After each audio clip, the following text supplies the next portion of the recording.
Hey, we're back here with a very, very important training lesson, one that could be the very most important training lesson that you ever get, and it's something that we come across over the years, time and time again, that we see killing guys' gains.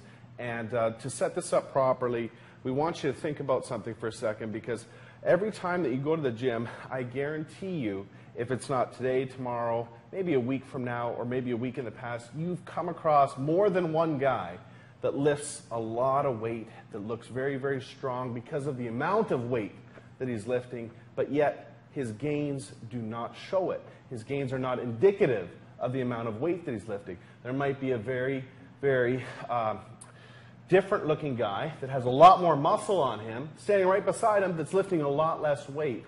And we want to expose why that is for you today and give you the choice as to whether or not you want to be the guy that has the muscle or the guy that has the strength. Okay, they're two different things. They're not 100% related. Okay, and we'll explain why. And I think you'll have a lot better understanding about how to train for muscle and how to train for strength. I'm going to pass it on to Aaron here to explain a few concepts to you. So basically, when you're in the gym and your goal is to actually pack on a lot of size, you want to stimulate the muscle. So that means you want to be explosive, keep tension on the muscle the entire time, control the negative, all the important key things that are going to break down the muscle fibers and trigger muscular growth. So the problem is all these guys just lifting heavy weight, they're using momentum to actually move this weight. You need to let your muscles do all the work, not momentum. So you've seen these guys, they're slugging around, twice as much weight as anybody else, but they're just swinging. They're bouncing the weight, doing things like this, just to train their ego rather than their muscles. Well, the problem is these guys get further and further away from actually building any kind of muscle, because anytime they want to lower the weights to actually train, to actually put on size, it's a huge shot to their ego. So the thing is to start off now. And if your goal is to pack on size, take a step back and watch out for any of the key indicators that are going to show that you're training with momentum rather than using your muscles.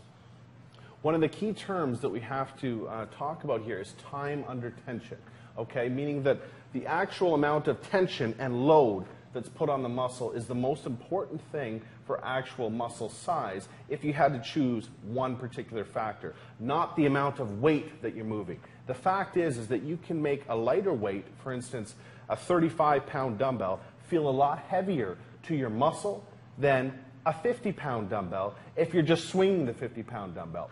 Your muscle doesn't know the number that's on the dumbbell. Your muscle only knows the stress that it's under.